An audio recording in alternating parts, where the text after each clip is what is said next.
नमस्कार साथियों, स्वागत है आप सभी का टीचर्स नाउ के एक और वीडियो में। यह वीडियो पर्यावरण अध्ययन सीरीज की तीसरा वीडियो है, जिसमें आज हम देखने वाले हैं यूनिट 3 का पूरा डिटेल्स।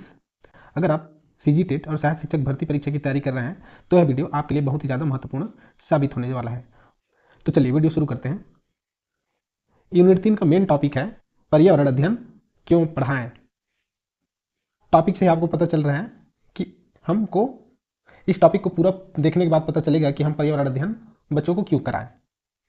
इसके सब टॉपिक्स इस प्रकार से हैं: पर्यावरण अध्ययन पाठ्यक्रम के सरोकार, अवधारणाओं का बनना, प्राथमिक स्तर पर सामाजिक अध्ययन की अवधारणाएं, कौशल क्या है, कौशलों का विकास। तो इस वीडियो में हम इन सभी सब टॉपिक्स पर बहुत ही विस्तार से चर्चा करेंगे और समझेंगे कि हमें पर्यावरण अध्ययन पढ़ाना चाहिए।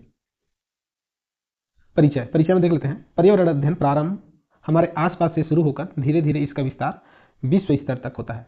तो पर्यावरण जो है हमारे आसपास के क्षेत्र से लेकर पूरा विश्व पर्यावरण के अंतर्गत में आ जाता है। पिछले कक्षा में हमने देखा है कि बच्चे के पर्यावरण में क्या होता है, तो चींटी से लेकर हाथी तक बच्चे के पर्यावरण में आता है। उसी प्रकार पर्यावरण क्या है, तो हमारे आसपास के जो क्षेत्र हैं, हमारे घर से लेकर पूरा विश्व पर्यावरण है।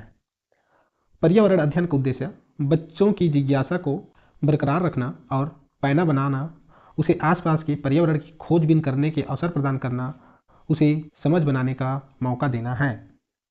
पर्यावरण का मेन उद्देश्य क्या है, बच्चों की जिज्ञासा को बरकरार रखना, यानी कि बच्चों में, हर बच्चे में जन्मजात जिज्ञासा होती है, उस जिज्ञासा को बरकरार रखना और साथ ही साथ उन्हें पैना बनाना भी पर्यावरण अध्ययन का उद्देश्य है। मतलब बच्चे की जिज्ञासा को आपको बरकरार रखना है, उसको बढ़ावा देना है और उसको पैना भी बनाना है। साथ ही साथ उन्हें आसपास की खोज करने के अवसर प्रदान करना है और उन्हें समझ बनाने का मौका देना है। तो ये पर्यावरण अध्ययन के 4 उद्देश्य हैं। पहला है बच्चे की जिज्ञासा को बरकरार रखना, उसकी जिज्ञासा को पैना करना। तीसरा, पर्यावरण की खोजबीन करने का अवसर प्रदान करना, साथ ही उसे समझ बनाने का मौका भी देना है। तो ये है पर्यावरण अध्ययन के मेन उद्देश्य। कोशिश यह है कि बच्चे में आत्मविश्वास और क्षमता पैदा हो कि वह दिमाग में उठने वाले प्रश्नों की गहराई में जा सके, अपने स्तर पर समस्याओं को समझे और उनके विकल्प खोजे। तो पर्यावरण अध्ययन का उद्देश्य और कोशिश यह है कि बच्चे में आत्मविश्वास पैदा करें, उसके अंदर यह क्षमता विकसित हो कि वह अपने दिमाग में उठने वाले प्रश्नों की गहराई तक जाए और जो भी समस्या है उसका वो समस्या को समझ के उसका विकल्प खोजे, उसका समाधान निकाले। तो ये सब है पर्यावरण के उद्देश्य और पर्यावरण पढ़ाने के पीछे हमारा कोशिश क्या होनी चाहिए। तो हमारी मेन कोशिश होनी चाहिए कि उनमें आत्मविश्वास और क्षमता पैदा करें, जिससे वे अपने अंदर उठने वाले प्रश्नों की गहराई में जाकर उनके समस्याओं को समझे और उनका समाधान निकालने के लिए उनका विकल्प खोजे। चलिए अब देखते हैं पर्यावरण अध्ययन व पर्यावरण शिक्षा में अंतर। हम पर्यावरण पढ़ाने जा रहे हैं तो हमको पता होना चाहिए कि जो पर्यावरण अध्ययन और पर्यावरण शिक्षा में क्या अंतर है। शिक्षकों के लिए आवश्यक है कि वे पर्यावरण अध्ययन और पर्यावरण शिक्षा में अंतर को साफ तौर पर समझें कि अगर हम शिक्षक बनने जा रहे हैं तो हमें पर्यावरण अध्ययन और पर्यावरण शिक्षा में अंतर को स्पष्ट रूप से पता होना चाहिए। तो चलिए देखते हैं पर्यावरण अध्ययन और पर्यावरण शिक्षा में क्या अंतर है। पर्यावरण शिक्षा का उद्देश्य है बच्चों को पारिस्थितिकी व इसके असंतुलन को समझाना, इसके दुष्प्रभावों से उन्हें अवगत कराना तथा इनसे बचने के लिए विभिन्न उपायों से उनका परिचय कराना। पर्यावरण शिक्षा का उद्देश्य है परिस्थितिकी में जो भी असंतुलन हो रहा है या जो बदलाव आ रहे हैं उसके कारण होने वाले दुष्प्रभावों को बच्चे को समझाएं, साथ ही साथ बच्चों को उन दुष्प्रभावों को दूर करने के लिए उपाय जो है उनसे भी परिचय कराएं। अब देखते हैं पर्यावरण अध्ययन का उद्देश्य। पर्यावरण अध्ययन का उद्देश्य है बच्चों में उनके प्राकृतिक एवं सामाजिक परिवेश की एक समग्र समझ विकसित करना, साथ ही इस समझ के निर्माण या सीखने की मूलभूत क्षमताओं, मूल्यों और कौशलों का विकास करना भी है। जहाँ पर्यावरण शिक्षा पर्यावरण में होने वाले असंतुलन और उनके दुष्प्रभाव से अवगत कराना है, वही पर्यावरण अध्ययन का उद्देश्य इससे बहुत ही ज़्यादा विस्तृत है। पर्यावरण अध्ययन का उद्देश्य है बच्चों में प्राकृतिक एवं सामाजिक परिवेश की समझ विकसित करना है। मतलब बच्चा को प्रकृति के बारे में और उसके जो सामाजिक परिवेश है जहाँ वो रहता है, परिवार, समाज, देश, राज्य, इसकी समग्र समझ विकसित करना है, मतलब व्यापक रूप से उसको समझाना है। साथ ही साथ समझ निर्माण करते ही समय उन्हें सीखने की मूलभूत क्षमताओं जैसे कि मूल्यों, कौशलों का भी विकास करना जरूरी है। उनके अंदर समाज और पर्यावरण की प्राकृतिक समझ देने के साथ ही उनमें उनके क्षमताओं का विस्तार करना है, उनको मूल्यों की जानकारी देना है और उनके कौशलों का विकास करना है। तो ये हो गया पर्यावरण अध्ययन का उद्देश्य, और पर्यावरण की समस्याओं से अवगत कराना पर्यावरण शिक्षा का उद्देश्य है। तो इस प्रकार से पर्यावरण शिक्षा और पर्यावरण अध्ययन में बहुत ही ज़्यादा अंतर है, जिसको हमें एक शिक्षक होने के नाते समझना बहुत जरूरी है। चलिए अब आगे बढ़ते हैं।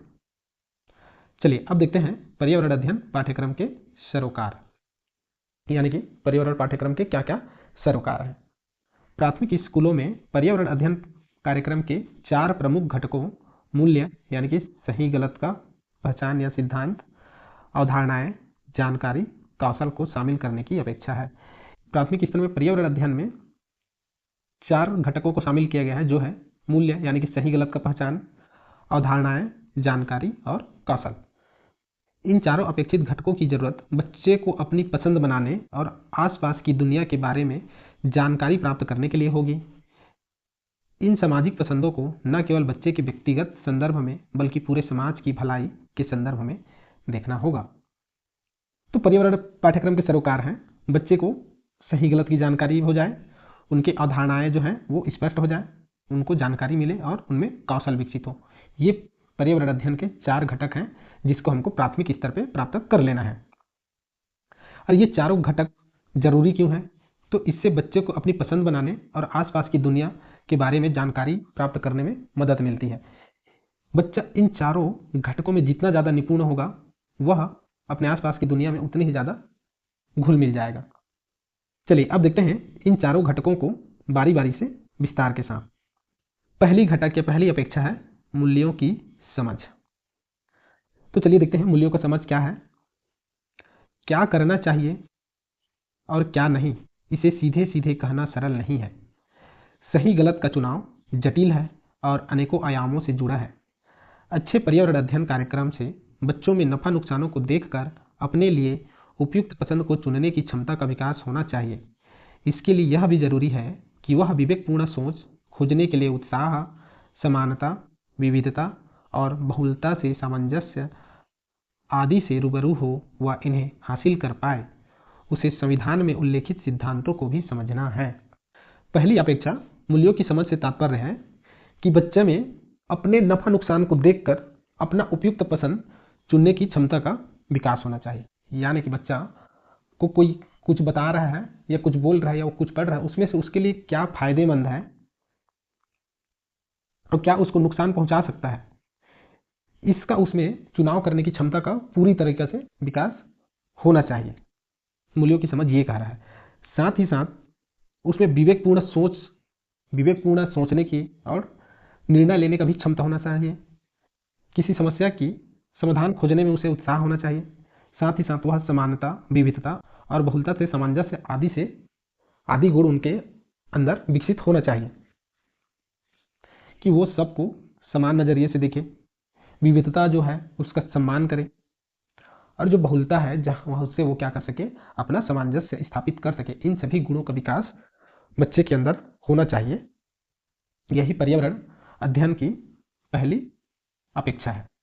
साथ ही साथ बच्चे को संविधान में, हमारे जो भारतीय संविधान है उसमें उल्लेखित सिद्धांतों को समझना होगा, क्योंकि हमें अपनी पूरे जीवन संविधान के अनुसार बिताना है। तो बच्चे को संविधान में उल्लेखित सिद्धांतों को समझना बहुत ही ज़्यादा जरूरी है। तो यही है पर्यावरण अध्ययन की पहली अपेक्षा, मूल्यों की समझ। बच्चे को क्या क्या आना चाहिए मूल्यों की समझ में? तो उसको अपने नफा नुकसान को देखते हुए सही और उपयुक्त निर्णय लेने की क्षमता उसमें विकसित हो जाना चाहिए।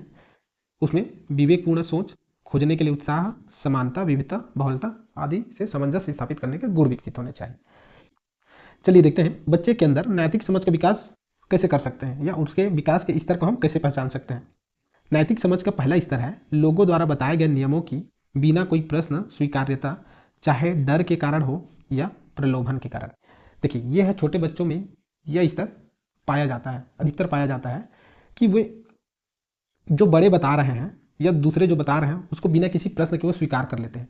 और ये स्वीकार करने का कारण दो हो सकता है, या तो वो डर में स्वीकार करेंगे आप जो बोल रहे हैं उसको, या वो प्रलोभन में आप उसको कुछ चॉकलेट दूंगा या कुछ दूंगा, या उसको कोई लालसा है उसको आप पूरा कर देंगे, बोलेंगे तो आपकी बात को बिना किसी सवाल जवाब के स्वीकार कर लेते हैं। ये हो गया नैतिक विकास की एक स्तर।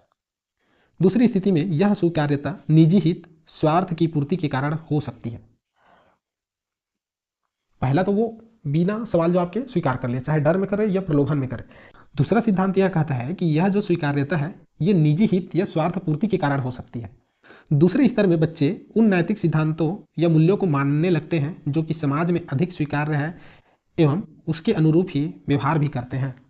बच्चा जब दूसरे स्तर में होता है, और दूसरे स्तर की स्वीकार्यता क्या है, तो निजी हित या स्वार्थ के कारण वो किसी चीज को स्वीकार करता है। तो इस स्तर में जब बच्चा रहता है तो वह ऐसे चीजों को स्वीकार करता है जो समाज में अधिक स्वीकार्य है, मतलब जो समाज में अधिकतर लोग जिस नियम या को फॉलो करते हैं उसको वो स्वीकार करता है, मतलब वो भी उसको फॉलो करना शुरू करता है।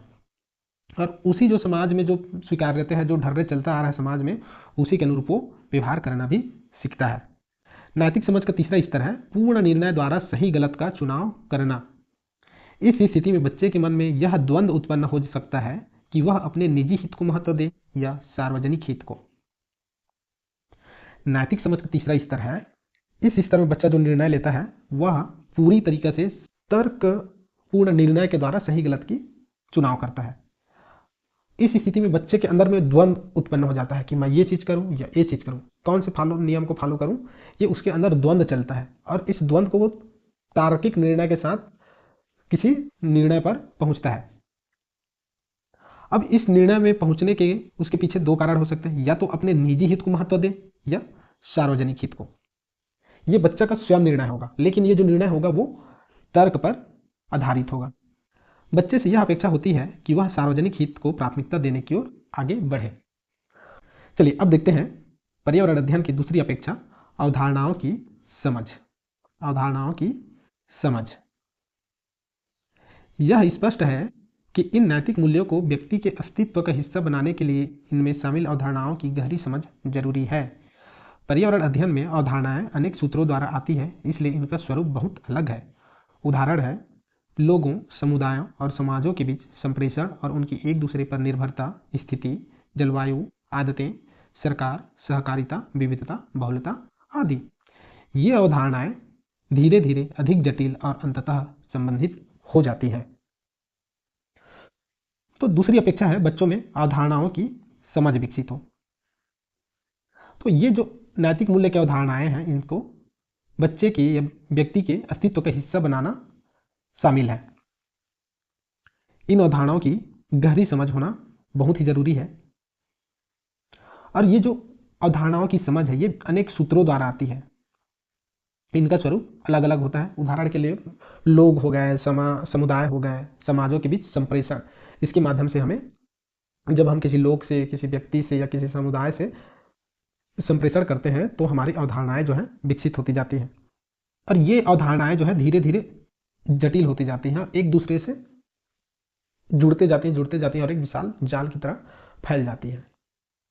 पर्यावरण अध्ययन की तीसरी अपेक्षा है जानकारियों का संग्रह। पर्यावरण अध्ययन पाठ्यक्रम की तीसरी अपेक्षा जानकारी है। कुछ बुनियादी जानकारी जरूरी है, इस क्रम में इनके साथ अवधारणा सीखने और ज्ञान के निर्माण की ओर आगे बढ़ा जा सकता है। तो तीसरी अपेक्षा हमारी जानकारी है। बच्चों को विभिन्न अवधारणाओं और सीखने की, ज्ञान निर्माण की जानकारी होना चाहिए। जानकारी और अवधारणाओं के बीच अक्सर असमंजस की स्थिति पैदा हो जाती है। कुछ पहलुओं में जानकारी अवधारणाओं के विकास से पहले आती है, और एक बार जब अवधारणा विकसित हो जाती है तो इसे व्यवस्थित करने में, जोड़ने में, स्थापित करने और ज़्यादा जानकारी प्राप्त करने के लिए काम में लिया जा सकता है। तो अधिकतर क्या होता है कि जो जानकारी है और अवधारणा है, ये दोनों में सामंजस्य की स्थिति पैदा हो जाती है। कुछ पहलुओं में जानकारी जो है अवधारणाओं से पहले आती है। एक बार अवधारणा विकसित हो जाता है तो इसे व्यवस्थित करने में, जोड़ने में, स्थापित करने में और ज़्यादा जानकारी प्राप्त के लिए हम लोग उपयोग कर सकते हैं। तो बच्चा को या तो जानकारी हो या अवधारणा हो, दोनों को अलग अलग विकसित करना है। और ये कभी जानकारी पहले हो सकता है और कभी अवधारणा बाद में पहले विकसित हो सकता है। लेकिन एक बार अवधारणा जो है विकसित हो गया तो हम उसे अन्य अवधारणाओं को व्यवस्थित करने, जोड़ने और स्थापित करने के लिए उपयोग में ला सकते हैं। सूचना जानकारी सामान्यीकरण करते हुए अवधारणा के विकास में मददगार है। चौथी अपेक्षा है कौशलों का विकास। पाठ्यक्रम की चौथी अपेक्षा है कौशल। विज्ञान और सामाजिक विज्ञान के सभी पहलुओं से संबंधित कौशलों की यह फेहरिस्त काफी लंबी है, जैसे कि अवलोकन, खोजबीन, वर्गीकरण, छँटनी, तुलना करना, समानता खोजना आदि। ये सब है सामाजिक विज्ञान और विज्ञान की कौशल, जिसे एक बच्चे में के अंदर विकसित होना बहुत ही जरूरी है। पर्यावरण ही आगे विज्ञान और सामाजिक विज्ञान में बढ़ता है आगे जाके, इसलिए पर्यावरण के अंतर्गत विज्ञान और सामाजिक विज्ञान दोनों की कौशल शामिल होते हैं। कौशल शब्द का इस्तेमाल कई तरीकों से किया जाता है, जैसे साइकिल चलाने के कौशल या साइन बोर्ड पर पेंटिंग के कौशल। तो कौशल ये सब है, साइकिल चलाना, खाना बनाना, पेंटिंग करना। ये कौशल शब्द का उपयोग हम लोग कई तरीके से करते हैं, जो अभी हम उदाहरण में देख रहे हैं। इसके अलावा भी आपको बहुत सारे कौशल पता होंगे। आपको क्या क्या कौशल है पता है, कमेंट करके बताइए। कौशल के दूसरे प्रकार में देखना, संकेतों को समझना, फूल की यांत्रिक बनावट देखने के लिए खोलना, प्रयोग करना, सूचनाएं दर्ज करना, ग्राफ बनाना आदि शामिल है। तो ये सब है कौशल, और ये सब कौशल आप धीरे धीरे प्रैक्टिस करते रहते हैं, तब जाके आप इसमें महारत हासिल करते हैं। तीसरी तरह के कौशलों का संबंध अवलोकन के विषय को पहचानने, आंकड़ों का विश्लेषण करने, परिस्थितियों पर प्रतिक्रिया देने और इसी तरह के कई अन्य कौशलों से है। इस प्रकार के कौशलों के लिए पहले व दूसरे प्रकार के कौशलों की बुनियाद जरूरी है, जो साथ साथ इनकी अवधारणाओं का विकास भी करती जाती है।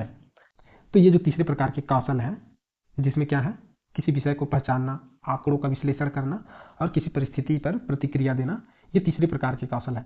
और ये जो तीसरे प्रकार की कौशल को पूर्ति करने के लिए हमको पहले और दूसरे प्रकार के कौशल पे महारत होना या उसका हमारे अंदर विकसित होना बहुत ही ज़्यादा जरूरी है, क्योंकि तीसरे प्रकार के कौशल को करने के लिए हमें पहले और दूसरे प्रकार के कौशल की उपयोगिता पड़ती है। किसी भी कौशल में निपुणता हासिल करने के लिए बार बार अभ्यास महत्वपूर्ण भूमिका अदा करता है। तो आपको कोई भी कौशल में महारत हासिल करना है, चाहे वो पहले प्रकार के कौशल हो, दूसरे प्रकार के कौशल या तीसरे स्तर के कौशल हो, आपको उस जो कौशल है उसको बार बार अभ्यास करना पड़ेगा, तभी आप उसमें निपुणता हासिल कर सकते हैं। बिना बार बार अभ्यास के आप किसी भी कौशल में निपुणता हासिल नहीं कर सकते या महारत हासिल उसमें नहीं कर सकते। पर्यावरण अध्ययन में क्या क्या किया जा सकता है। शुरुआत में बच्चों के पास स्थानीय एवं व्यक्तिगत पर्यावरण की केवल जानकारी ही होती है। शिक्षक होने के नाते हमें यह पहचानने की जरूरत है कि बच्चों की इस जानकारी का उपयोग व्यापक अवधारणा का ढांचा बनाने में कैसे करना है। तो शुरुआत में जब बच्चा स्कूल आता है तो उसके पास केवल पर्यावरण की जानकारी होता है। पर्यावरण की जानकारी होता है तो कैसे होता है, वो नदी तालाब, रिश्ते नाते, खाना भोजन, ये सभी चीज़ों की जानकारी उसको होती है, क्योंकि बच्चा स्कूल आने से पहले भी बहुत कुछ सीख चुका होता है और इसी सब जानकारियों को वो लेकर स्कूल आता है। तो अब बच्चा स्कूल आ गया है तो हमें शिक्षक होने के नाते यह पहचानना है कि बच्चे की जो जानकारी है या बच्चे को जो जानकारी अपने घर में मिला है, जिसको लेकर वो स्कूल आया है, उस जानकारी का हम अपने कक्ष में कैसे और व्यापक उसका उपयोग करें। तो इस पर हमें कार्य करना जरूरी है। बच्चों को सूचना कई तरीकों से मिलती है और इन सूचनाओं को वे अपने पास रख लेते हैं। जैसे जैसे वे आगे बढ़ते जाते हैं वैसे वैसे कई चीज़ें भी सीखते हैं। इनमें बारीकी से अवलोकन करना, उनका सामान्यीकरण करना, नतीजे निकालना, साक्षात्कार तथा भ्रमण द्वारा आंकड़ों को इकट्ठा करना, बारीकी से प्रतिक्रिया का अध्ययन करना आदि शामिल है। बच्चों को सूचनाएं कई तरीके से मिलती है और जब जब उनको सूचनाएं मिलती जाती है, नई सूचना मिलती जाती है, उसको वो अपने पास स्टोर कर लेते हैं या रख लेते हैं।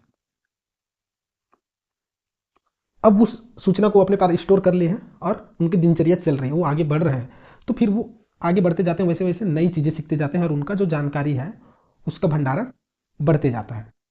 और इन जानकारियों में क्या क्या शामिल हो सकता है, तो वो है किसी चीज़ को बारीकी से अवलोकन करना, उसका सामान्यीकरण करना, यानी कि एक जो क्षमता है, एक जो अवधारणा है उसको उसके जैसे अनेक अवधारणाओं पे लागू करके देखता है, यही कहलाता है सामान्यीकरण। और वो चीज़ें निकालता है, साक्षात्कार या भ्रमण के द्वारा आंकड़ों को इकट्ठा करता है। तो ये सब चीज़ों के माध्यम से वह जानकारी एकत्रित करता है और अपने अवधारणाओं को विकसित करता रहता है। हमें बच्चों को ऐसे अवसर देने होंगे जिसमें उसे खुद से कुछ करने के मौके मिले और जिनमें कठिनाई का स्तर धीरे धीरे बढ़ता रहे। अब शिक्षक होने के नाते हमारा कर्तव्य है कि बच्चों को हम ऐसे अवसर प्रदान करें कि उन्हें खुद से कुछ करने का मौका मिले, उनको खुद से कुछ करने के लिए प्रोत्साहित करें।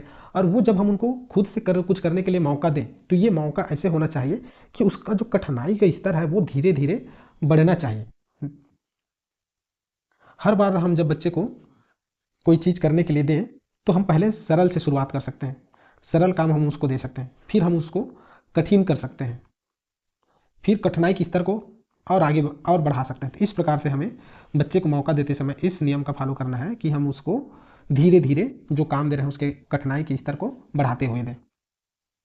यह बच्चों को वह रास्ता भी सुझाता है जिससे वह प्रकृति, स्वाभाविक जगत की घटनाओं और आसपास के आए परिवर्तनों को समझ सके तथा अपना एक नजरिया बना सके। तो जब हम बच्चे को जो कुछ स्वयं से कार्य करने का मौका देते हैं और उसके कठिनाई के स्तर को धीरे धीरे बढ़ाते रहते हैं, तो ये जो अवसर उन्हें हम दे रहे हैं वह उन्हें प्राकृतिक और स्वाभाविक जगत की घटनाओं, यानी कि उनके आसपास जो घटनाएं घट रही है या जो परिवर्तन हो रहा है उनको समझने में उनका नजरिया विकसित करने में मदद करता है। वो चीज़ों को खुद देखते हैं, तो उसके आधार पर, अपने अवधारणा के आधार पर उसके समझ बनाते हैं और अपना नजरिया या अपने कौशल को विकसित करते हैं। उसे यह भी जरूर बताना चाहिए कि समय समय पर उनकी जांच और विश्लेषण हो सकते हैं और इसकी जरूरत क्यों है। अब हम शिक्षक होने के नाते बच्चे को कोई कार्य करा रहे हैं, तो उस बच्चे को यह भी जानना चाहिए कि वो जो कार्य कर रहा है उसकी समय समय पर जांच हो सकती है और उसके कार्यों की विश्लेषण भी किया जा सकता है। तो उसकी जांच क्यों होगी और उसका विश्लेषण क्यों किया जाएगा, इसकी जरूरत क्यों है, ये बच्चे को पता होना चाहिए। जब बच्चे को इसकी विश्लेषण या जांच क्यों किया जा रहा है इसका कारण पता नहीं रहेगा, तो उसको लगेगा कि हम जो शिक्षक हैं उसके ऊपर निगरानी रखे हुए हैं और उस पर गलत इम्पैक्ट पड़ सकता है। तो बच्चे को स्पष्ट रूप से हम ये सुझाव बता दें कि उसकी जो जांच हो रही है या उसका विश्लेषण हो रहा है वो क्यों हो रहा है। ये विश्लेषण उसकी गलतियों को पहचानने और उनको फीडबैक देने के लिए किया जा रहा है। हम ऐसा उनको समझा सकते हैं जिससे उनकी जो गलती है वो दूर हो जाए। चलिए अब आगे बढ़ते हैं। दोस्तों, यह वीडियो आपको अच्छा लग रहा है तो इसको एक लाइक तो जरूर कीजिए, साथ ही साथ शेयर कर दीजिए और अगर आप चैनल को सब्सक्राइब नहीं किए हैं तो चैनल को सब्सक्राइब भी कर लीजिए। अगला टॉपिक है अवधारणाओं का बनना। समझ और कौशल कोई ऐसी चीज तो नहीं है जो बच्चे को घुट्टी बनाकर पिला दी जाए और वे इसे पीते ही डॉक्टर, इंजीनियर आदि बन जाए। तो समझ और कौशल ऐसी कोई चीज नहीं है जिसको हम बच्चे को दे दें और वो समझ जाए, या ऐसा कोई चीज नहीं है जिसको हम घोले और उनको पिला दें और इसको पीते ही वो उसको जो बनना है, चाहे डॉक्टर, इंजीनियर, पायलट, वैज्ञानिक, जो बनना है वो तुरंत पीते ही बन जाए। तो अवधारणा या समझ, कौशल ऐसी चीज नहीं है। अवधारणा और कौशल जो है समय के साथ धीरे धीरे अभ्यास करने से विकसित होती है। हमारी समझ मूलतः इस जगत के बारे में है और इस जगत को समझने का नजरिया हमारी 5 ज्ञानेंद्रियों, आंख जो काम करता है देखने का, जैसे कि रंगों को देखते हैं, काला, नीला, पीला आदि। कान कार्य करता है सुनने का, जैसे शोर, संगीत। जीभ स्वाद का लेने का काम करता है, जैसे कि खट्टा, मीठा, फीका आदि। त्वचा स्पर्श, खुरदुरा, चिकना आदि का हमको इससे आभास होता है। एवं नाक का काम है सूंघना, जो खुशबू, बदबू, दुर्गंध आदि का हमको ज्ञान कराता है। तो ये जो संसार है इसको हम इन जो हमारे 5 ज्ञानेंद्रियां हैं, आंख, कान, नाक, जीभ और त्वचा, इन पांचों से संवेदना लेकर इस जगत की ज्ञान प्राप्त करते हैं। इसके अलावा कोई और जरिया नहीं है इस जगत को जानने या समझने का। तो इस जगत को, हमारे आसपास के पर्यावरण को, भौतिक वस्तुओं को हम ये जो 5 ज्ञानेंद्रियां हैं इन्हीं के माध्यम से संवेदना ग्रहण करके समझते हैं। इनके अलावा और कोई जरिया नहीं है, और कोई जरिया नहीं है जिससे हम इस जगत को जान सके या समझ सके। हम जो कुछ भी करते हैं, देखना, सूंघना, छूना, चखना, सुनना, अनुभव, इसके माध्यम से हम विशिष्ट संप्रेषण जैसे कि लाल, बदबू, खुरदुरा, मीठा, मधुर प्राप्त करते हैं और इन्हीं विशिष्ट संप्रेषणों के माध्यम से हमारे अंदर की जो क्षमताएं हैं, अवधारणाएं हैं, कौशल हैं, वो विकसित होती हैं। तो इस प्रकार से अवधारणाएं बनते कैसे हैं? तो अवधारणाएं हमें हमारे ज्ञानेंद्रियों के माध्यम से बनते हैं। हम ज्ञानेंद्रियों से संवेदना ग्रहण करते हैं, फिर उसको अपने दिमाग में प्रोसेस करते हैं और उससे प्रोसेस करने के बाद जो डाटा आता है उसको हम लोग स्टोर कर लेते हैं, उस जानकारी को स्टोर कर लेते हैं और फिर जब जब जरूरत पड़ता है उस जानकारी का हम उपयोग करते हैं। चलिए अब देखते हैं अवधारणाओं का बनना। हमारे हर एक इंद्रिय संप्रेषण का एक खास बिंब हमारे मस्तिष्क में बनता है। इन बिंबों को पहचानने के लिए एक नाम देते हैं। दृश्य, श्रव्य, स्पर्श, गंध, स्वाद का बिंब, इनके नाम अर्थात ध्वनि, प्रतीकों के बिंब और इनके मायने तीनों को मिलाकर एक अवधारणा बनता है। जब हम बिंबों को अर्थ प्रदान करते हैं तो इसके साथ पहले से हमारे मस्तिष्क में मौजूद अन्य अवधारणाओं में इसका संबंध जोड़ते हैं। हमारी संपूर्ण समझ अवधारणाओं की एक विशाल और समग्र संरचना है। हमारा जो भी ज्ञान समझ है वह अवधारणाओं के रूप में ही है। अवधारणाओं के आपसी संबंधों से हम इन्हें अर्थ देते हैं और इनकी व्याख्या करते हैं। इन्हीं के संचालन से हम नए संप्रेषणों की व्याख्या कर पाते हैं, अर्थात नई चीज सीख पाते हैं। समझ का तात्पर्य अवधारणाओं के समग्र संजाल व इसके समुचित संचालन और उस क्षमता से है जिसके माध्यम से इंद्रिय संप्रेषण का अर्थ निर्माण व इनकी व्याख्या की जाती है। अवधारणाएं बनती हैं, उनका एक संजाल बनता जाता है और वैसे वैसे हमारी समझ विकसित होती जाती है। यह संचालन, अर्थ निर्माण और व्याख्या जैसी क्षमताएं हमारे मस्तिष्क की कुछ खास जन्मजात क्षमताओं पर निर्भर करती है। तो अवधारणाएं बनती कैसे हैं?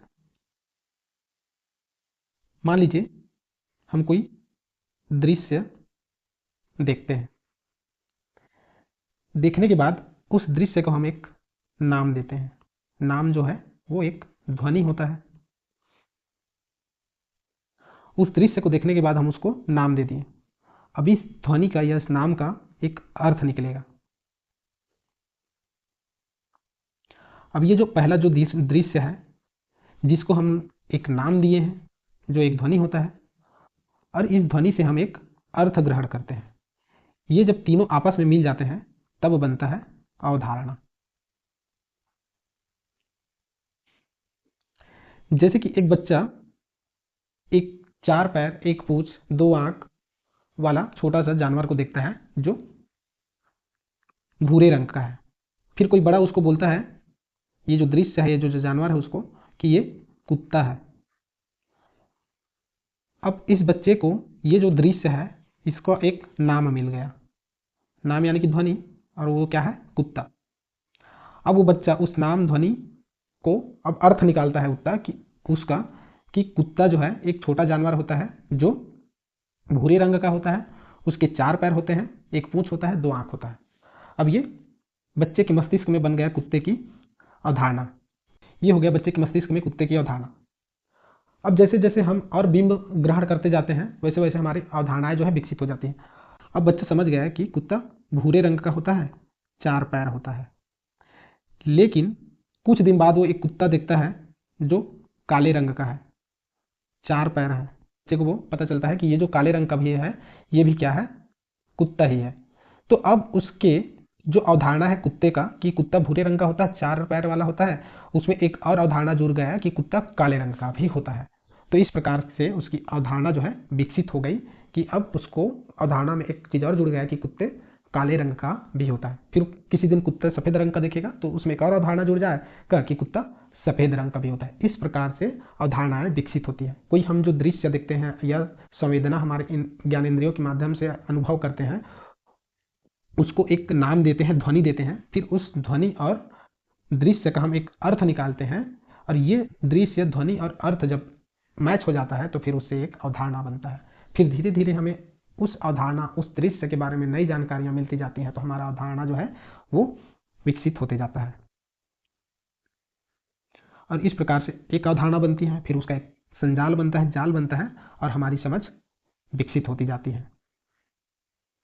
और ये जो संचालन जो है, अर्थ निर्माण करने की प्रक्रिया है, ये क्षमता है, या अवधारणा बनाने की जो क्षमता है, ये हमारे मस्तिष्क की जन्मजात क्षमताओं के कारण विकसित होती है। ये जो क्षमता है ये हमें जन्म के साथ मिलती है और समय के साथ जैसे जैसे हमें जानकारी मिलती जाती है वैसे वैसे वो विकसित होती जाती है। चलिए अब देखते हैं अवधारणाओं के विकसित होने में कौन कौन से चरण सम्मिलित होते हैं। पहला बिंदु है अमूर्तीकरण। वास्तव में हमारे मस्तिष्क में जो भी अवधारणाएं बनती हैं वे अमूर्तीकरण के माध्यम से बनती हैं। मतलब हमारे मस्तिष्क में जो भी अवधारणा बन रही हो केवल और केवल अमूर्तीकरण के माध्यम से बनती है। अमूर्तीकरण हमारे मस्तिष्क की वो खास क्षमता है जिसके माध्यम से हम अपने अनुभवों के कुछ सामान्य गुणों को छांट लेते हैं और इनके आधार पर उन्हें वर्गीकृत करते जाते हैं। तो ये हमारे मस्तिष्क की बहुत ही खास क्षमता है। क्या? अमूर्तीकरण। इस खास क्षमता के माध्यम से हम हमारे अनुभवों को उनके कुछ कुछ सामान्य गुणों के आधार पर अलग अलग छांट कर उन्हें वर्गीकृत कर लेते हैं। दरअसल वस्तु से हमारी दूरी, देखने का कोण, प्रकाश की स्थिति आदि हमेशा एक जैसे नहीं होती, अतः विभिन्न परिस्थितियों में देखने पर एक ही वस्तु के बिंब भिन्न भिन्न बनते हैं। तो कोई हम किसी वस्तु को देख रहे हैं और उसके जो बिंब ग्रहण कर रहे हैं वो हमेशा एक जैसे नहीं होती है। ये हमारे वस्तु से दूरी, उसको हम किस एंगल पे, किस कोण पे देख रहे हैं, प्रकाश की स्थिति कैसी है, ये सब पे डिपेंड करता है। मतलब किसी काले कुत्ते को हम दिन में देखेंगे तो वो काला दिखाई देगा, लेकिन उसी काले कुत्ते को हम लोग रात में देखेंगे तो रात में अंधेरा है, प्रकाश वहां पर बिल्कुल भी नहीं है और कुत्ता काला भी है, इस कारण से वो कुत्ता हमको दिखाई नहीं देगा। इस प्रकार से प्रकाश की स्थिति किसी वस्तु को देखने में या उसका बिंब ग्रहण करने में बहुत ही ज्यादा इफेक्ट डालता है। तो उसको देखने के दूरी, कोण, इस सब से वस्तु का बिंब हमारे मस्तिष्क में अलग अलग बनता है। समझ बहुत ही व्यक्तिगत चीज है दोस्तों, ये सबसे इंपॉर्टेंट चीज है कि समझ बहुत ही व्यक्तिगत चीज है। इसको आप स्पेशली नोट कर सकते हैं कि हर व्यक्ति का समझ अलग अलग होता है।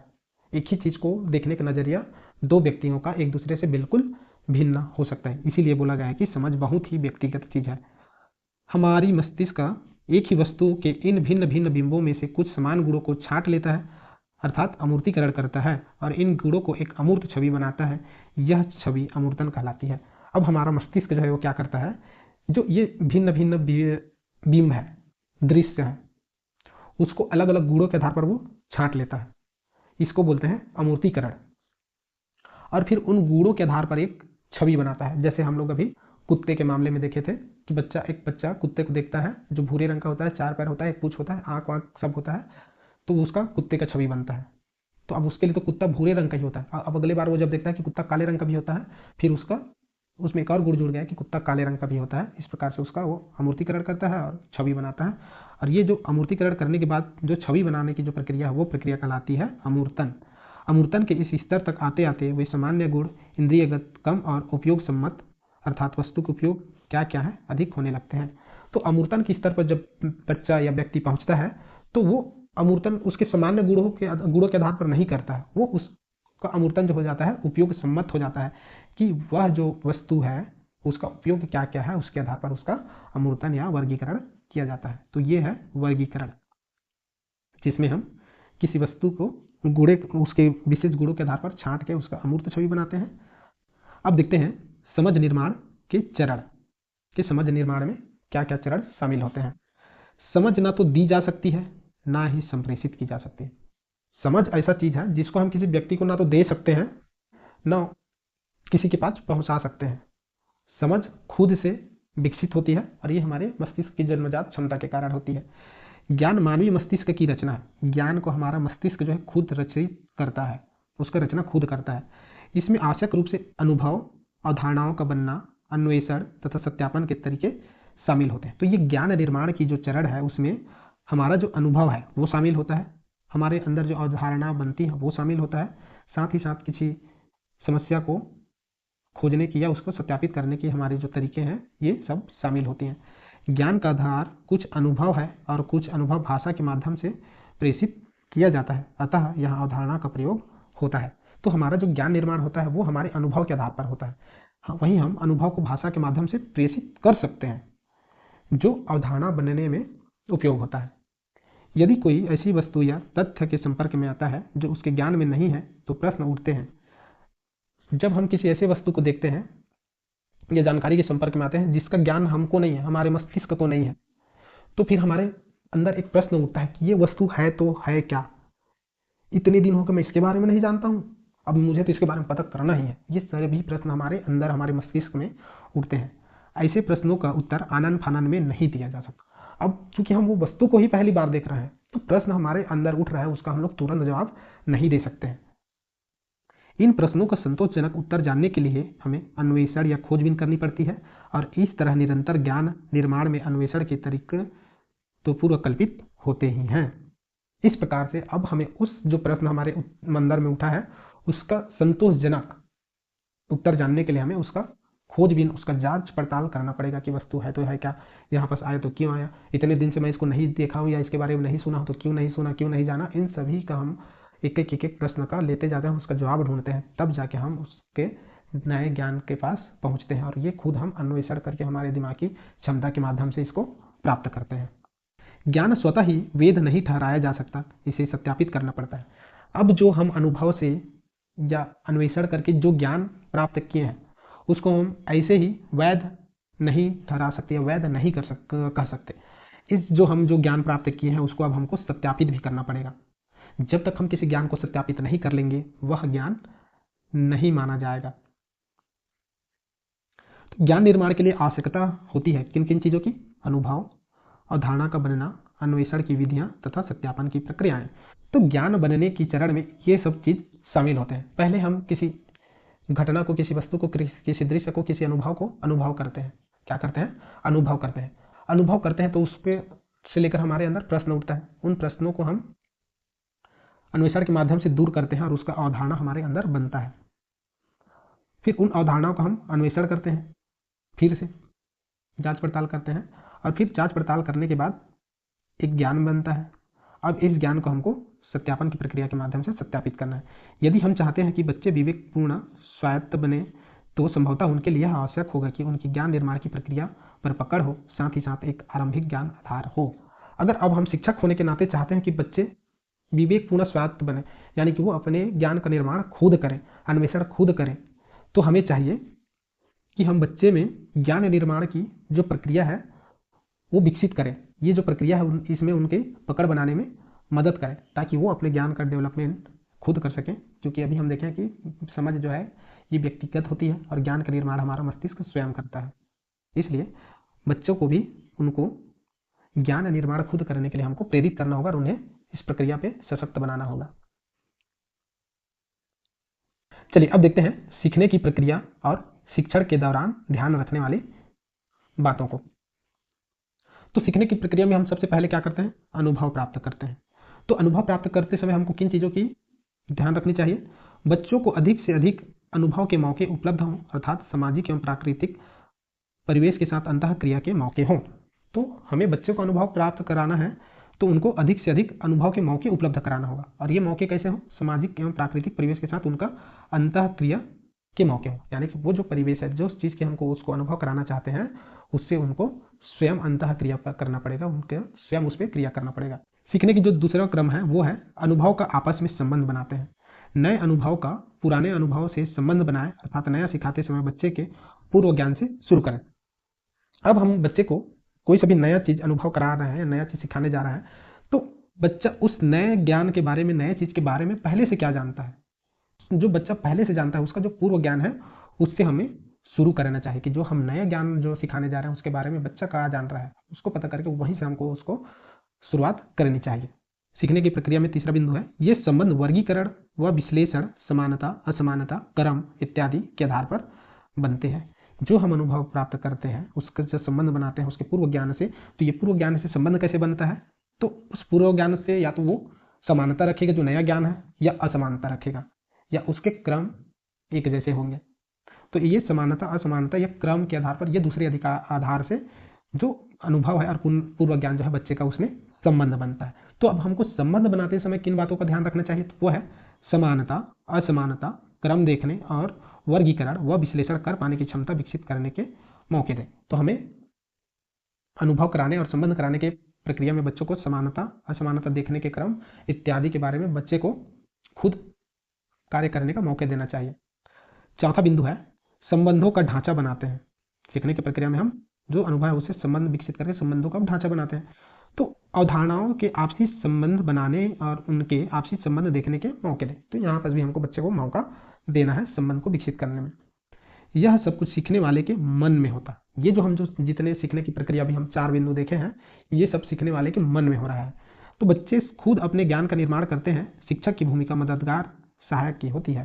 तब सीखने की प्रक्रिया मन में हो रहा है तो बच्चे के मन में हो रहा है। अब हम बच्चे के मन में घुस नहीं सकते, तो हम क्या कर सकते हैं? बस बच्चा खुद ज्ञान निर्माण कर रहा है तो हम उसको मदद कर सकते हैं, उसकी सहायता कर सकते हैं। वो अगर कोई परेशानी में है, कोई चीज़ उसको गलत कर रहा है तो हम उसको सुधार सकते हैं, और सुधारने में उसकी मदद कर सकते हैं। सुधार भी नहीं सकते, हम सिर्फ मदद कर सकते हैं।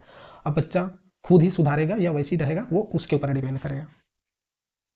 सभी के अनुभव समान नहीं होते, अतः उनके सीखने की प्रक्रिया और गति अलग अलग हो सकती है। तो चाहे बच्चा हो, बूढ़े हो या दो जवान व्यक्ति हो, सबकी सीखने की क्षमता जो है वो अलग अलग होती है। सबकी अनुभव जो है समान नहीं होती है, और सीखने की क्षमता अलग अलग होती है, गति अलग अलग होती है। सभी के सीखने की गति व स्तर समान नहीं होते, अर्थात बच्चे के स्तर के अनुसार सिखाने की कोशिश की जाए तो हमको बच्चे के स्तर पे पहुंचकर उनके सिखाने की गति को निर्धारित करना चाहिए। अगर कोई बच्चा जल्दी सीख गया और कोई बच्चा लेट सीखा है, तो एक बच्चा जल्दी सीख गया है तो हम बाकी बच्चों को पीछे छोड़कर आगे नहीं बढ़ सकते। जब तक लास्ट बच्चा हमारे कक्षा का या जब तक नहीं सीख जाता तब तक हमको उसकी मदद करनी है, और वो जब सीख लेगा तभी हमको आगे बढ़ना चाहिए। तो ये थी सीखने की प्रक्रिया और सीखने के शिक्षण के दौरान ध्यान रखने वाली बातें। ये आप लोगों के लिए बहुत ही ज़्यादा महत्वपूर्ण है। आप इसको देख के नोट बना लीजिए और याद रखने की कोशिश कीजिए। आप शिक्षक बनेंगे तो ये बहुत काम का चीज़ साबित होगा आप लोगों के लिए।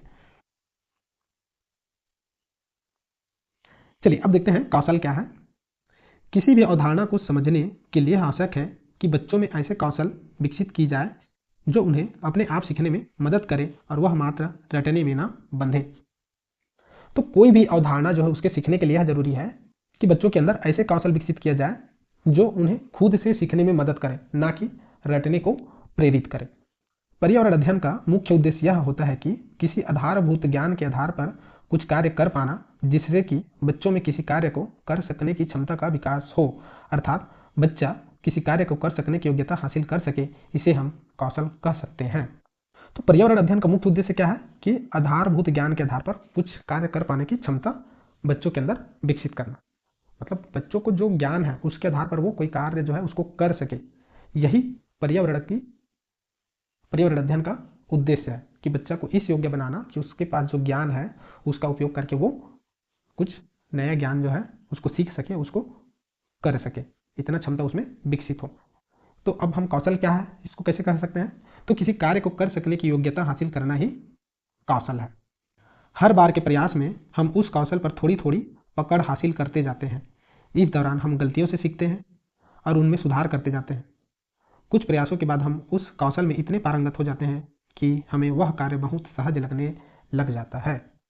तो कोई कौशल को जब हम लोग सीखने की प्रक्रिया में होते हैं तो हर बार धीरे धीरे प्रयास के माध्यम से सीखते जाते हैं। हर बार जब हम प्रयास करते हैं तो थोड़ी सी चीज़ हमको सीख मिलती है उससे, और हम जो गलती करते जाते हैं उससे सीखते जाते हैं, सीखते जाते हैं। जब उस गलती में हम सुधार करते हैं तो नई चीज़ जानकारी मिलती है, फिर उस गलती होता है फिर उसमें सुधार करते हैं। इस प्रकार से हमें अवधारणा जो है, ज्ञान जो है विकसित होते जाते हैं। तो अनेक प्रयास के बाद हम किसी कौशल में पारंगत हो जाते हैं। और कौशल में पारंगत होने की स्थिति क्या है? तो वो स्थिति, पारंगत की स्थिति वह है जब हमको लगने लगे कि ये जो काम जो है हमारे लिए बहुत ही आसान है। जब हमें कोई कार्य आसान लगने लग जाए, सहज लगने लग जाए, तो समझ जाए कि हम उस कौशल में क्या हो गए हैं, पारंगत हो गए हैं। तो हमें बच्चों की इसी स्थिति पे पहुंचाना है कि वो जो कार्य कर रहे हैं वो उसके लिए एकदम आसान हो जाए, वो एकदम सहज हो जाए उस कार्य को करने में। यही है कौशल। चलिए अब देखते हैं कौशल के प्रकार। तो कौशल के दो प्रकार होते हैं, एक होता है जन्मजात कौशल, दूसरा होता है सीखे जाने वाले कौशल। मतलब कि पहला जो कौशल होता है वो जन्मजात होता है, दूसरा को हम खुद सीखते हैं। तो चलिए देखते हैं जन्मजात कौशल क्या होता है। जन्मजात कौशल नैसर्गिक होते हैं। जैसे बच्चा जब जन्म लेता है तो वह रोने लगता है, कुछ समय बाद वह दूध पीना सीख जाता है, हाथ पांव हिलाना, चलना, उठना बैठना आदि सीख लेता है। तो ये जो अभी हम उदाहरण देखें ये सब कौशल है जन्मजात कौशल, यानी कि ये बच्चे के जीन में इनबिल्ट फिट रहता है कि बच्चा जब पैदा होगा रोएगा, फिर वह दूध पीना सीख जाएगा, अपने हाथ पांव को हिलाएगा, चलना उठना बैठना सब सीख लेता है। ये उसके जीन में उस कोडित है कि वो जन्म लेगा फिर ये सारी क्रियाओं को करेगा। तो इसी के आधार पर वो इन सभी क्रियाओं को करना आसानी से सीख लेता है, क्योंकि ये नैसर्गिक गुण है, हमको सीखना ही है, सीखना है। दूसरा कौशल वह होता है जिसे यदि किसी व्यक्ति को मौका मिले तो वह सीख सकता है। तो दूसरा कौशल वह है जब हमें मौका मिले तो हम सीखते हैं। जैसे कि साइकिल चलाना, बाइक चलाना, कार चलाना, खाना बनाना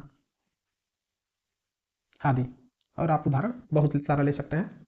कमेंट करके बताइए आपके मन में अभी इस पॉइंट को देखते हुए कौन कौन से ख्याल कौशल के रूप में आ रहे हैं जो हम लोग खुद से सीखते हैं। जैसे कि साइकिल चलाना, तैरना, भाषा सीखना, और आपके लिए एक उदाहरण मिल गया। तो कौशल उसे कहते हैं जिसको हासिल करने के लिए व्यक्ति कोई कार्य करते समय दिमाग के साथ अपने इंद्रियों का भी इस्तेमाल करता है। तो कौशल क्या है? कोई सभी कार्य को करते समय जब हम अपने ज्ञान के अलावा, दिमाग के अलावा अपने इंद्रियों का भी उपयोग करते हैं, यही कहलाता है क्या? कौशल। जब व्यक्ति पहली बार किसी से यह सुनता है कि साइकिल को चलाते कैसे हैं, तो उसमें उस व्यक्ति का केवल दिमाग ही इस्तेमाल हो रहा होता है। लेकिन जब व्यक्ति साइकिल चलाता है तो दिमाग के साथ उसकी इंद्रियों का भी इस्तेमाल होता है। धीरे धीरे वह व्यक्ति निरंतर अभ्यास से साइकिल चलाने में निपुणता हासिल कर लेता है। तो ये उदाहरण से हमें स्पष्ट हो जाता है कि जब कोई हमें बोलता है कि साइकिल कैसे चलाना है, क्योंकि चलाने वाला को उसका ज्ञान है, इसलिए वो सहज हो गया है, सरल हो गया, तो बोले साइकिल का हैंडल को पकड़ना है और पैडल को पैर से चलाना है, इस प्रकार से साइकिल चला सकते हो। लेकिन जो व्यक्ति सुन रहा है वो तो सिर्फ दिमाग में चला रहा है, मैं साइकिल पे चढ़ूंगा, हैंडल को पकड़ूंगा, पैडल चलाऊंगा और साइकिल चलने लगेगा। लेकिन जब वो पहली बार चलाता है तो ऐसा होता नहीं है, इतना स्मूथली वो साइकिल चलाना नहीं सीखता है।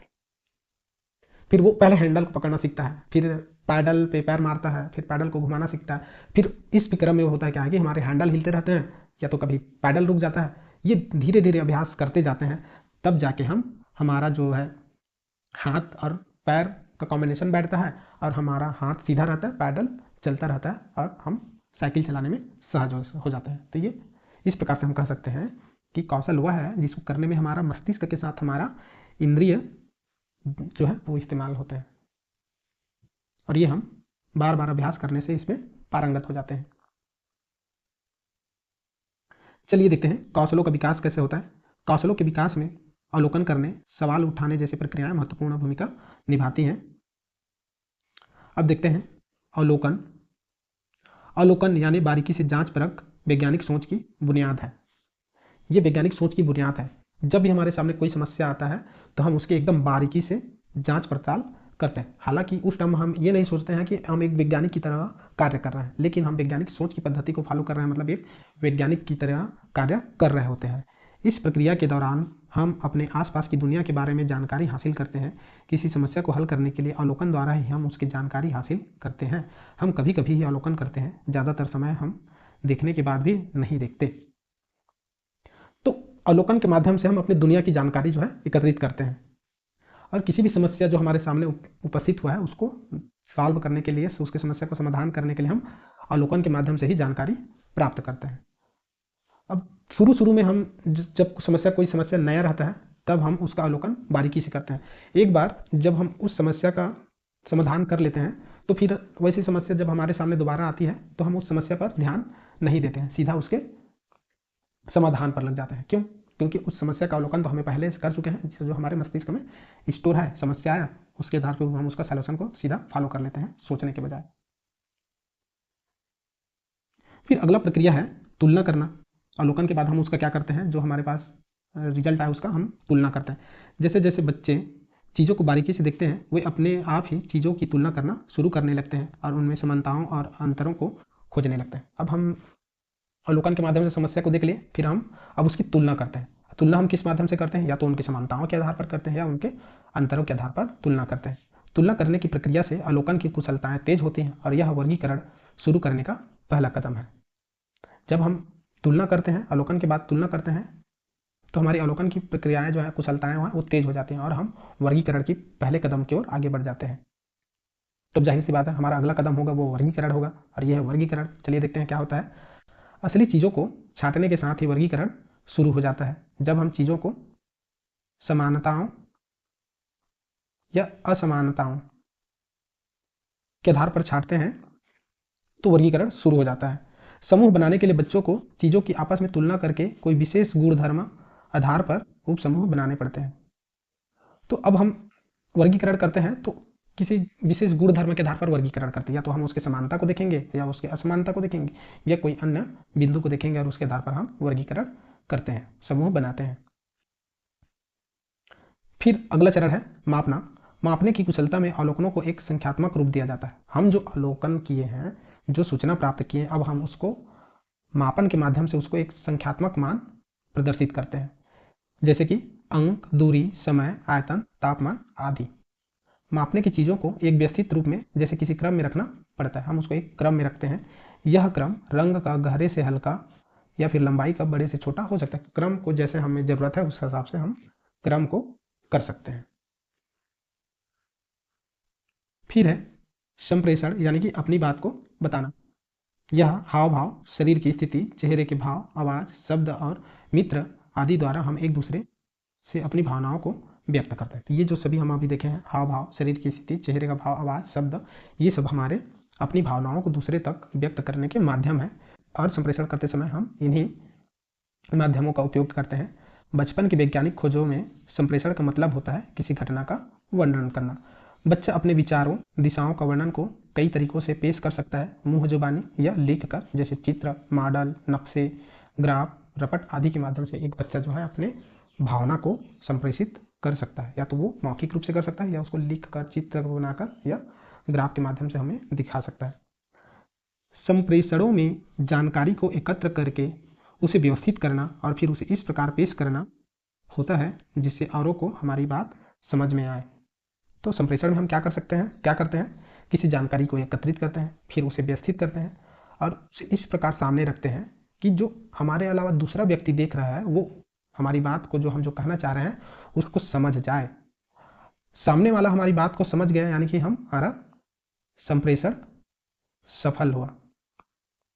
अब जब हम संप्रेषित कर रहे हैं और सामने वाला नहीं समझ पा रहा है तो हमारा संप्रेषण क्या हो जाएगा, असफल हो जाएगा। तो बच्चा को इतना गुण आना चाहिए।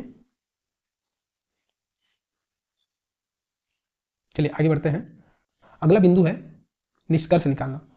बच्चे अपने अवलोकनों को पहले कुछ समूहों में रखते हैं और उनसे कुछ मतलब निकालने की कोशिश करते हैं। हम निष्कर्ष पर हमेशा अप्रत्यक्ष रूप से ही पहुंचते हैं, सीधे नहीं जैसे अवलोकन में होता है। तो हम जब भी निष्कर्ष पे पहुंचते हैं तो डायरेक्ट निष्कर्ष पे नहीं पहुंचते, अप्रत्यक्ष रूप से हम निष्कर्ष पर पहुंचते हैं। अवलोकन में क्या होता है कि हम डायरेक्ट समस्याओं को देखते हैं, उसका बारीकी से मुआयना करते हैं और फिर अवलोकन निकाल लेते हैं कि हाँ चैन, साइकिल, जैसे कि आप साइकिल चला रहे हैं और अचानक से साइकिल रुक गया, फिर आप साइकिल से उतर के देखते हैं कि क्या हुआ है और देखते हैं कि चैन उतर गया, तो फिर आप सीधा सीधा समझ गए कि चैन उतर गया इसलिए साइकिल नहीं चल रहा है। हम स्पष्ट कारण पता चल गया अवलोकन के माध्यम से कि चैन गिरा मतलब साइकिल नहीं चल रहा है। लेकिन जब हम किसी निष्कर्ष पर पहुंचते हैं तो निष्कर्ष इतना स्पष्ट प्रत्यक्ष रूप से हमको समझ में नहीं आता है। ये निष्कर्ष पर हम हमेशा अप्रत्यक्ष रूप से पहुंचते हैं। उदाहरण के लिए कि खिड़की के बाहर देखने पर यदि पत्तियां हिलती हुई दिखाई दे तो हम निष्कर्ष पर पहुंचते हैं कि बाहर हवा चल रही है। इसमें हवा को सीधे महसूस नहीं किया गया है, परंतु अवलोकन, पूर्व ज्ञान एवं अनुभव के आधार पर बाहर हवा होने का पता चल रहा है। हम बचपन से देखते आते हैं कि जब आंधी तूफान आता है या तेज हवा चलती है तो पेड़ पौधे के पत्तियां हिलती है। इसलिए जब हम खिड़की से बाहर देखें पत्ते हिल रहे हैं तो ये हमारे अनुभव में है, हमें पूर्व ज्ञान है कि हवा चलता है तो पत्ते हिलता है। इस कारण हम पत्ते हिल रहे हैं उसको देख के हम समझ गए कि हवा चल रही है, जबकि हम हवा को देख नहीं सकते हैं, उसको सिर्फ अनुभव कर सकते हैं। निष्कर्ष की प्रक्रिया में कुछ पूर्व ज्ञान होना भी आवश्यक है, अतः निष्कर्ष की प्रक्रिया माध्यमिक कक्षाओं के बच्चों और उनके पाठ्यक्रम के लिए अधिक उपयुक्त है। और निष्कर्ष में पहुंचने के लिए हमें पूर्व ज्ञान का होना बहुत ही जरूरी है। चलिए दोस्तों, आज का हमारा ये वीडियो का टॉपिक यहीं पर कंप्लीट होता है। इतना देखने के लिए आप सभी का बहुत बहुत धन्यवाद। यह वीडियो आपको कैसे लगा कमेंट करके जरूर बताएं। वहीं आप चैनल में नए हैं तो चैनल को सब्सक्राइब करके बेल आइकन भी दबा लेंगे और आप वीडियो को लाइक और शेयर जरूर करें।